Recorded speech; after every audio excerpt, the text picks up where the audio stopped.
En est la Russie brûle. Les plus grands incendies de forêt se sont déclarés en Sibérie. Des villages brûlent. Des maisons sont détruites. Selon les médias, le feu a ravagé au moins 100 hectares de forêt, avec plus de 150 personnes et des moyens aériens impliqués dans son extinction. Plusieurs dizaines de maisons résidentielles ont brûlé dans les coopératives d'Aka.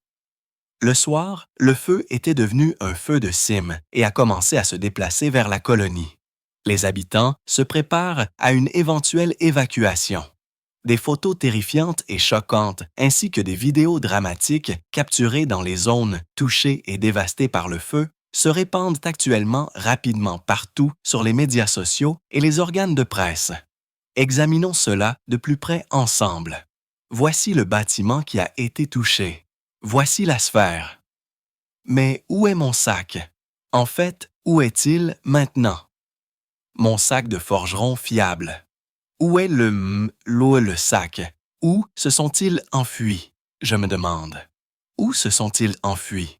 Le savez-vous par hasard? Les autorités notent que la situation reste très difficile. Le feu est aggravé par la chaleur, le temps chaud et sec et les vents forts. Dans le kraï de Zabekaski, les incendies n'ont pas cessé depuis près de 4 mois maintenant. Des millions d'hectares de forêt ont brûlé dans le kraï de Krachny. Une forte averse. Et, regardez, aujourd'hui, nous allons parler des catastrophes naturelles puissantes en Russie. Aimez cette vidéo, abonnez-vous à ma chaîne et commençons. Il y a de la panique à Moscou. L'ouragan du siècle frappe la Russie. Les incendies font rage et laissent des milliers d'heures de Russes sans électricité, sans chauffage ni sans abri. Tout brûle. Tout ce qui peut brûler est en feu. On ne voit rien. J'ai mis toute ma vie dans cet endroit et maintenant, il ne me reste plus rien.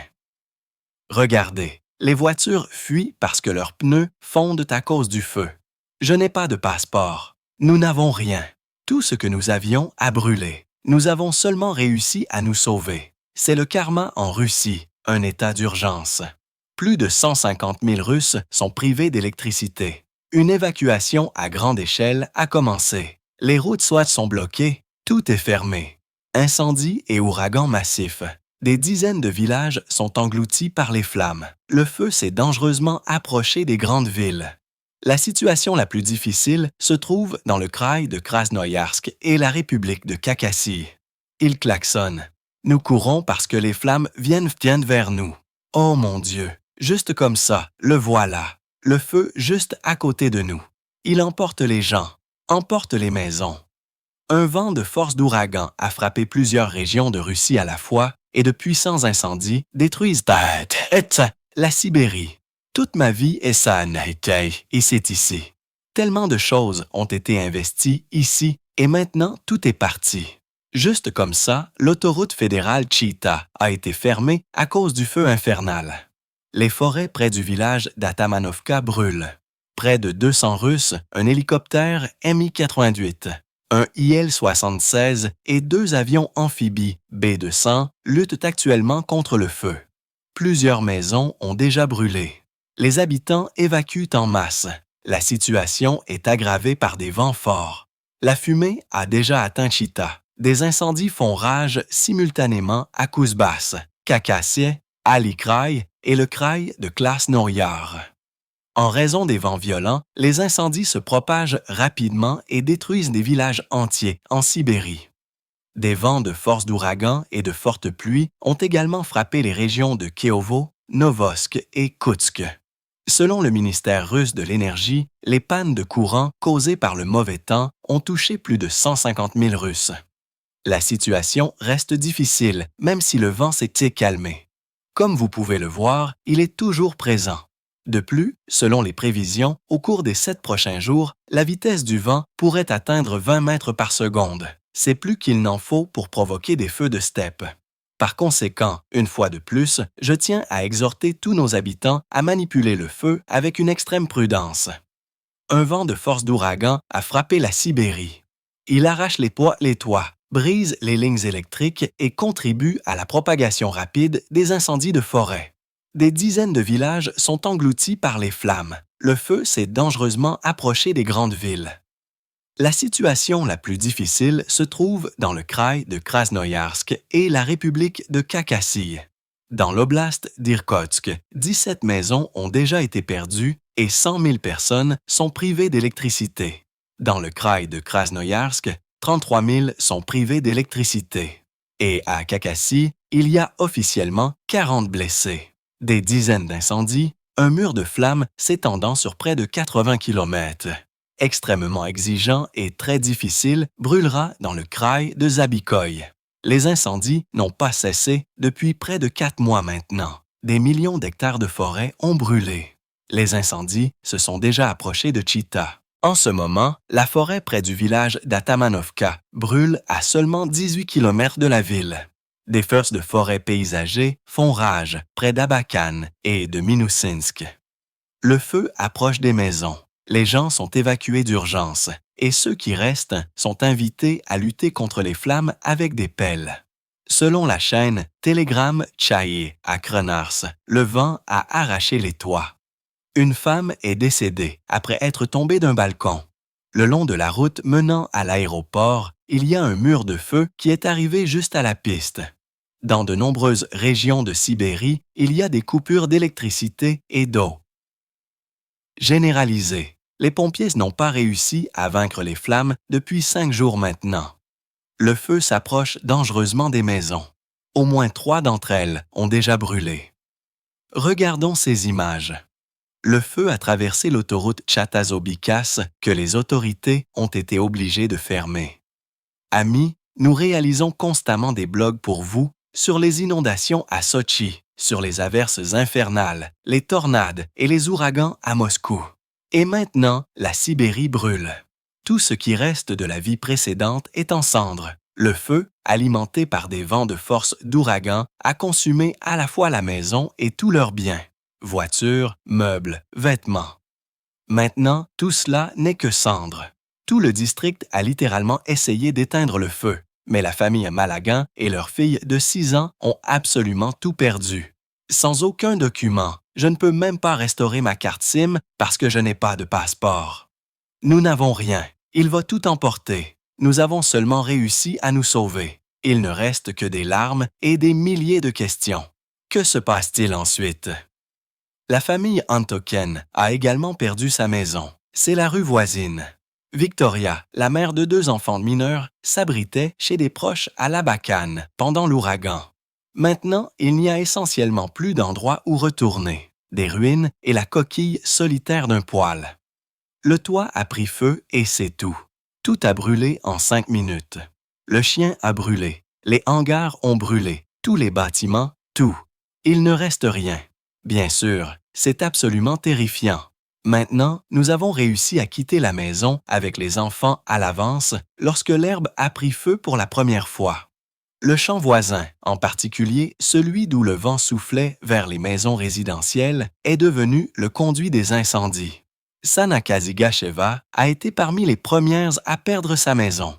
La maison a 2 étages et tous ses biens ont été détruits par les flammes en quelques minutes. Maintenant, il n'y a que de la terre noircie tout autour.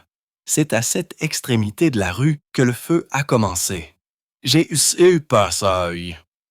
J'ai attrapé mon enfant et je l'ai emmené à la ville. Quand je suis revenu, la maison était déjà en feu.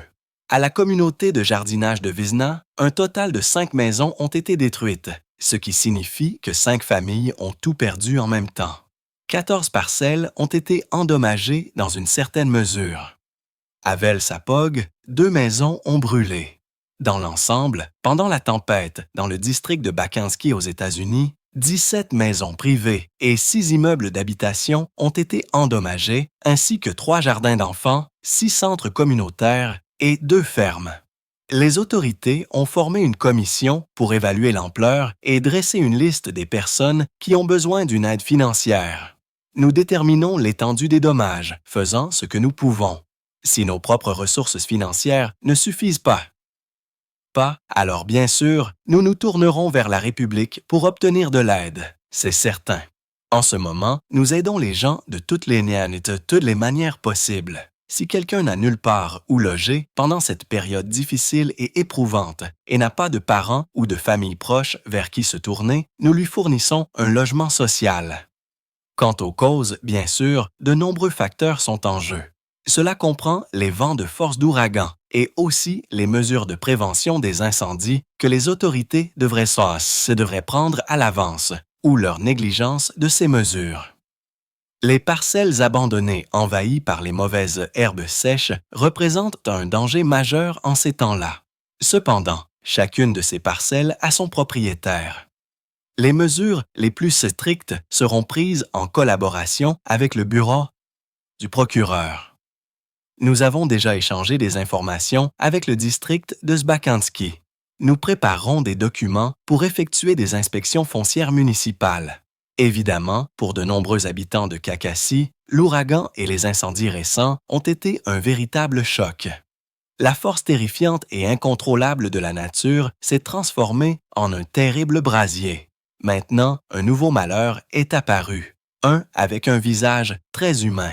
La nuit, les gens ont commencé à remarquer des pillards. Ils ont vu que nous les regardions, puis ont reculé et ont éteint leurs phares. Ils conduisent, s'arrêtent et éteignent leurs phares. Et puis, ils ont fait demi-tour et ont commencé à braquer leurs phares directement dans nos fenêtres. Donc, ils surveillant vraiment comme aux maisons. Pour les autorités, l'une des principales tâches à l'heure actuelle est d'évaluer les dégâts et d'aider les personnes touchées. Toute personne qui s'en soucie peut aider à cela. Le numéro personnel du chef du district d'Abakanski et le service de répartition unifié sont affichés à l'écran. Vous pouvez obtenir plus de détails en appelant. Les personnes avec des enfants se sont retrouvées pratiquement sans rien. Et toute aide ici ne sera pas superflue. Et il est plus facile de surmonter les difficultés ensemble que seul. Konstantin Kraov Karim Tugovakassia. Amis, veuillez aimer cette vidéo, vous abonner à ma chaîne et continuons. La nature se venge de la Russie pour ses crimes de guerre agressifs et horribles, pour son invasion de l'Ukraine. Cette année, les incendies de forêt battent tous les records. Le feu a ravagé 3 millions d'hectares, dont 2,7 millions dans le kraï de Zabalski et Biratia. En ce moment, plus de 200 000 hectares de forêt brûlent dans le kraï de Zabikalski. Des dizaines d'agents du secteur public sont envoyés pour combattre les incendies dans le cadre d'un système de volontariat forcé. Mais il n'y a aucune aide à attendre des forces de l'ordre ou de l'armée. Ils ne défendent non pas leur propre pays, ils en détruisent un autre. Maintenant, jetons un coup d'œil à une autre vidéo. Une grande ville et une forte averse ont frappé Krasnoïarsk. Selon les habitants, la grêle avait la taille de tomates cerises. Elle est tombée sur le campus étudiant Vitlujanka et le district de Kirov. Bon sang, le pare-brise est probablement complètement sérieusement. Mince, c'est tout simplement incroyable. Ça tape fort. C'est vraiment foiré. Je n'arrive pas à croire à quel point c'est intense. C'est absolument sauvage et choquant. Bon sang, c'est incroyablement intense. C'est sérieusement profondément mince. Je n'arrive même pas à comprendre à quel point c'est fou. Ce n'était pas comme ça. Pas du tout. Hiver, il n'y a jamais eu d'averse comme celle-ci ici. Jamais comme ça.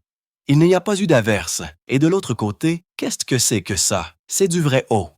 Tous les éléments sont soigneusement mélangés ensemble dans le bol. Wow! C'est absolument incroyable. Bon sang! Croyez-moi, vous pouvez faire confiance à ce que je dis. Voilà. Eh bien, maintenant, mes amis, jetons un coup d'œil à une analyse de premier ordre de la propagande russe. Il était très ivre. J'ai posé ma tête sur ses genoux dans le taxi et, avant même de reprendre mes esprits, j'ai remarqué quelque chose de désolé dans ma tête. Puis j'étais déjà dans l'appartement et j'étais nu et je me suis réveillé et je ne connaissais même pas son nom. Qui était ce salaud de toute façon? Il y a des gens qui ne sont que de la racaille. Juste des gens comme ça. Des gens qui sont pleins de haine, d'envie et d'avidité. Ce matériel contaminé est versé dans les oreilles de nos citoyens. Qu'est-ce que l'Iran a fait de mal exactement? Si quoi que ce soit. Non, je demande sincèrement ce que l'Iran a réellement fait. L'Iran a-t-il, à un moment donné, attaqué qui que ce soit ou initié une forme d'agression contre un autre pays? L'Iran a-t-il commis des assassinats politiques dans un autre pays? Je suis juste sincèrement curieux. Alors, qu'est-ce que l'Iran a fait? Israël considère depuis longtemps qu'il a le droit de tuer des scientifiques iraniens. Parmi les crimes nouvellement documentés, l'accusé est accusé d'avoir publiquement appelé à l'assassinat de masse d'enfants ukrainiens en décembre 2023. C'est un non-sens complet. Évidemment, juste un autre scoop, mais cette même campagne est déjà diffusée à nos 3 millions de téléspectateurs. C'est ce qui ne va pas et ce qui ne devrait pas arriver. J'espère vraiment que nous tirerons toutes ces sautes et ces leçons, que nous en retirerons quelque chose d'utile pour nous-mêmes et que nous ne ferons pas d'erreur sur la base de ces leçons. Et surtout, j'espère que pendant que le monde se concentre maintenant sur eux tous, nous allons rapidement terminer ce que nous avons commencé. Parce que, comme l'a dit Donald Fredovich Trump, dont l'anniversaire était justement l'autre jour, s'il n'y avait pas le monde entier, nous aurions réglé les choses avec l'Ukraine en 3 jours. J'espère que ce sera comme ça. Notre génération, c'est-à-dire ceux d'entre nous qui sont en vie aujourd'hui et même ceux qui endurent ou ont enduré un conflit, est probablement la toute première génération à venir après une guerre majeure qui peut vraiment et profondément apprécier d'une manière à la fois significative et personnelle. Qu'est-ce que cette victoire a réellement coûté? Tous ceux qui sont passés par Mariupol, tous ceux qui sont passés par Ougladar, tous ceux qui ont passé 9 mois à repousser l'ennemi hors de la région de Koursk, tous ceux qui savent ce que signifie perdre des camarades, qui savent ce que c'est quand après la soi-disant libération des colonies, en réalité, il ne reste plus rien d'elles. Nous, plus que quiconque, comprenons cette victoire, et nous savons exactement ce qu'il faut pour l'atteindre, mais nous comprenons aussi que nous devons encore l'atteindre au final. Donc, les plus effrayants, à mon avis, ne sont pas réellement ces personnes qui crient et proclament maintenant ça à haute voix que les Russes devraient être tués. Non, ce n'est pas le cas.